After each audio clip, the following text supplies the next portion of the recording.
Okay. May 2022, let's see what's happening.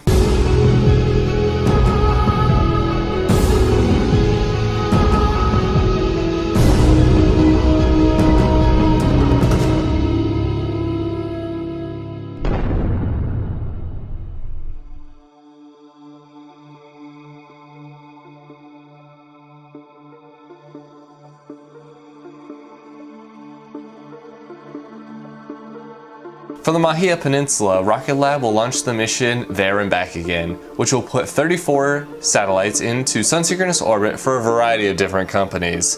This will be the first Electron launch where they will attempt to catch the booster with a modified helicopter and recover it for future missions.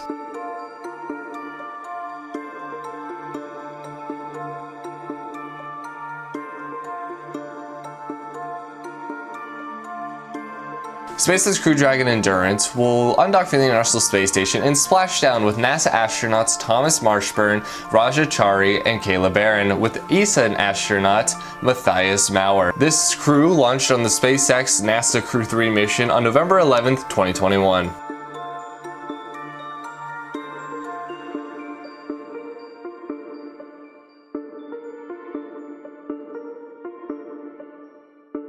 Welcome to a new theme on this YouTube channel. Every single space events video ever, there has been basically a Starlink launch for SpaceX. Starlink is a satellite internet service made and launched by SpaceX, and this is currently the 4th group of these satellites. They're approaching the 20th launch of this group. The boosters for these missions will be reused and come back and land once again.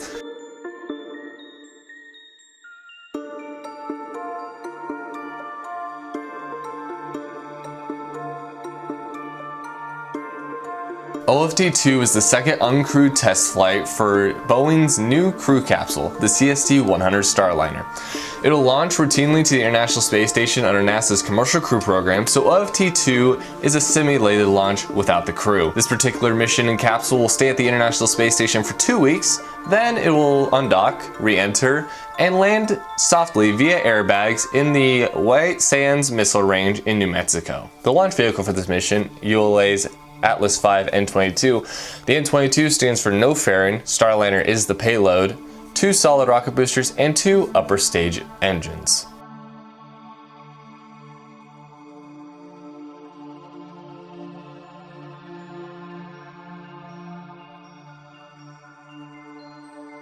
NASA's Cislunar Autonomous Positioning System Technology Operations and Navigation Experiment, or CAPSTONE, is a historic pathfinding mission for NASA's Artemis program.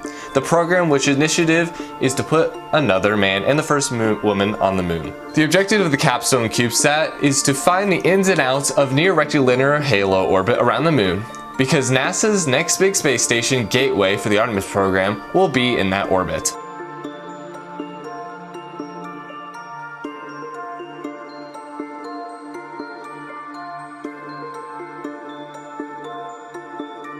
This is SpaceX's 5th launch of their SmallSat rideshare program, which guarantees SmallSat providers a ride on Falcon 9. This mission will put a multitude of small payloads into sun-synchronous orbit from the East Coast.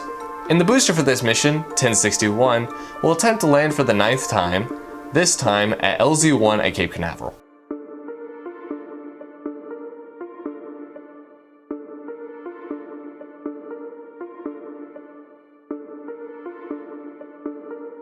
This particular rocket will go around the moon this year in a part of the Artemis 1 mission. But first, we gotta test all the systems down to T-minus 10 seconds to make sure everything will go smoothly. That is exactly what NASA is doing with their next mega moon rocket, the Space Launch System. This particular Space Launch System will go around the moon later this year, a part of the Artemis 1 mission.